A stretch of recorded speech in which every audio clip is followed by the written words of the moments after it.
If you want to be an elite scorer, you need to score at all 3 different levels, but being an undersized guard can make this difficult. So in this video, we're going to give you a full workout to help all you undersized guards learn how to score at all 3 levels. For our first 3 drills, we're working on scoring at the first level, right at the rim. So for this first drill, we're going to start with our head underneath the rim. We're going to reverse between the legs 3 different times, right? So 1, 2, 3. On that 3rd one, we should be right in front of the rim, right around that hash mark. On that 3rd one, we're crossing over, going this way. Now we're gonna shoot a floater with your inside hand. A lot of elite guards know how to shoot floaters with their outside and inside, but a lot of young players struggle with that inside hand. So after that 3rd one, we're gonna hear crossing the ball over, picking it back up, and then getting right to our floater. With this drill, one thing I want you guys to pay attention to is being able to control your momentum when you're shooting that floater. So when you guys cross over, a lot of you guys are gonna want to fade in that direction when you jump off that 1 foot. I want you guys to be able to control that and shoot an on-balance shot. So when you cross, get to that first or that last step, and then be able to go straight up. And when you shoot your floater, imagine your floater trying to go above the backboard so it goes nice and high and can drop straight in. For our second drill, we're gonna start on the elbows. If I'm on the left elbow, I wanna make sure the ball starts on my inside hand, which would be my right hand. So I'm gonna start nice and low, perform that setup dribble, then I'm dropping into a double cross. It can be whatever double cross you want, but now I have to attack the hoop. In this finish, we're working on a scoop, but we're trying to make sure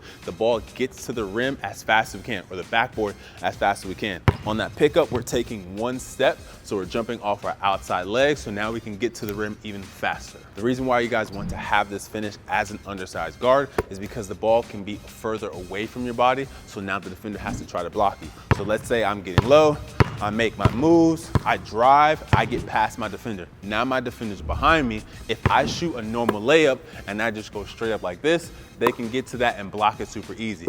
But if I have the defender on my back, I can scoop the ball out, create extra space away from the defender, and get the ball to the backboard as fast as I can. For our 3rd finishing drill for you undersized guards, we're gonna get nice and low, right at the free throw line, right in the middle of the floor. So from here, taking that 1 dribble, we're gonna do our in and out.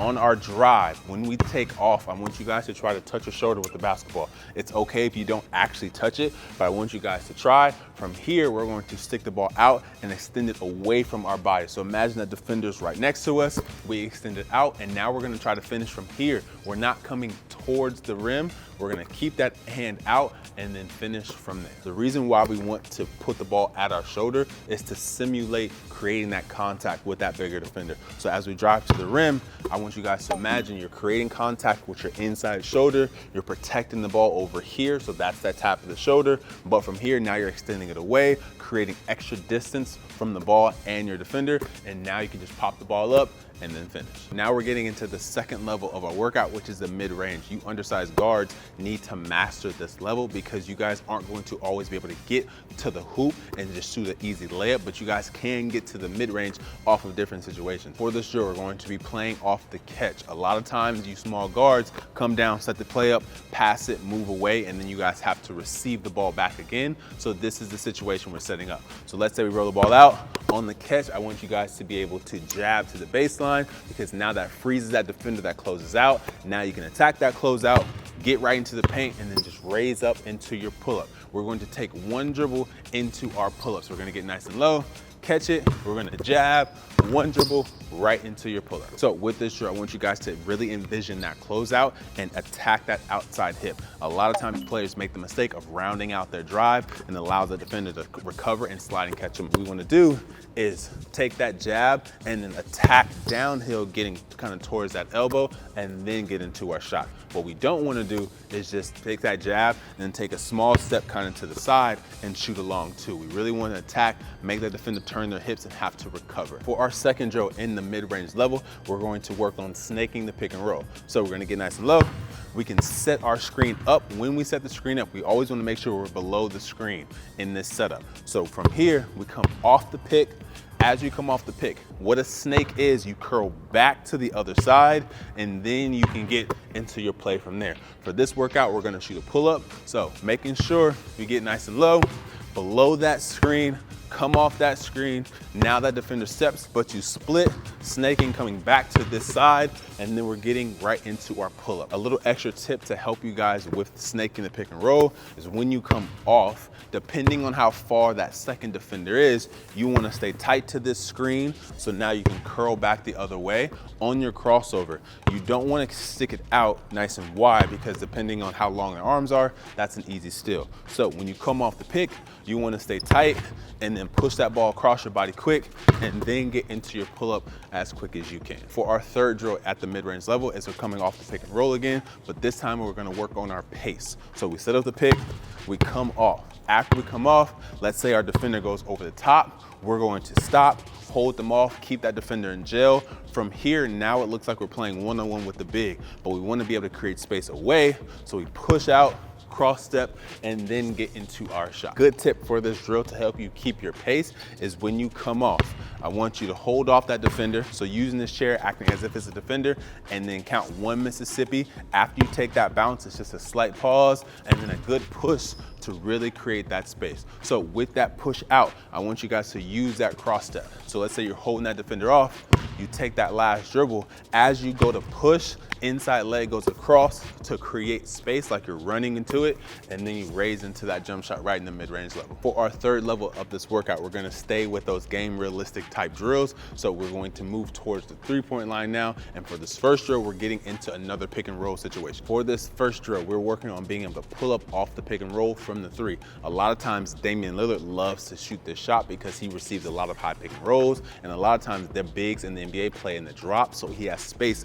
to shoot that shot. So what we want to do is be able to get nice and low on that pick. It's a high pick, so now I got space to be able to pull up.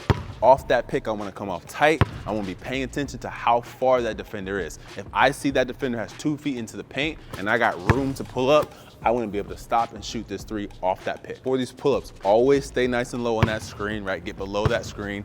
When you come off, I want to make sure you guys use the hop footwork specifically for this drill. So as you're coming off, I want you guys to hop, land 2 feet at the same time, and then raise into that jump shot. Remember, with the hop, you're not bunny hopping forward, so you're not trying to cover a lot of ground. You're trying to get to the spot and drop down as fast as you can, and then raise into that shot. When we're getting into this shot off the pick, a lot of beginners make the mistake of having to shoot off the same side of their body every single time. So let's say I'm left-handed, a lot of players make the mistake of having to have the ball in that left side pocket to then get into their shot. When we're coming off both ways, I want you guys to be able to shoot off that side dribble. So if I'm in my right hand, I want to be able to take that bounce, have it meet in the middle, and then raise. I don't want to have to cross the ball over to put it in my left and then raise into that shot. Same thing when I switch to the other side, be able to dribble off that outside hand, meet in the middle, and then raise into that shot. For this second drill at the third level, we're working on being able to shoot from behind the screen. So we're gonna get set up, always being nice and low on that pick and roll. When we come off, we have to notice when that defender goes underneath the screen, so now we can stop behind and then raise into our shot. When that defender goes underneath, the reason why we want to be able to shoot it is because now we have more time and they have to cover more ground and be able to get back to us. They have to go all the way around the screener or come back or go over the top. That gives us too much time to be able to raise into our shot. So a good tip to help you guys with this drill is to not rush off the pick. Most times people get set up and they try to speed off the pick and roll. By then it's too late to notice that that defender went underneath. Then they try to shoot, but now the defender is able to shoot that gap and get there. So what we want to do is be patient, get here, set up, come off, be paying attention, and then be able to stop, because we can see that defender break contact with us, because most times defenders want to stay close. When we take off, they break contact and then they go underneath. If we're rushing, we're not going to be able to recognize that, but if we're patient, we can see it. So now we can stop behind and then raise into that shot. With our last drill, we're combining one drill from each of the sections into one big drill. So for the first drill, we're starting at the elbow and we're going to work our scoop finishes. So it's that one dribble, double crossover, get to that single hand scoop. After I take that shot, run back out here, roll it out to myself, get set up. Now I'm coming off the pick. Off this pick, I want to snake it. So I want to get here, curl back to the other side, raise into that shot. Go get my rebound, come back, get set back up. Now we're working on shooting from behind the screen. So I come off, stop behind the screen and raise into that shot. If you are an undersized guard, being able to shoot is a non-negotiable. You guys need to be able to stretch the defense, to be able to make plays and make getting to the hoop a little bit easier. So if you guys need a little bit more help dialing your shooting form, I want you guys to go to the pinned comment down below, download our ultimate shooting checklist. We'll send you a free workout on top of that so you guys can dial in that perfect shooting form.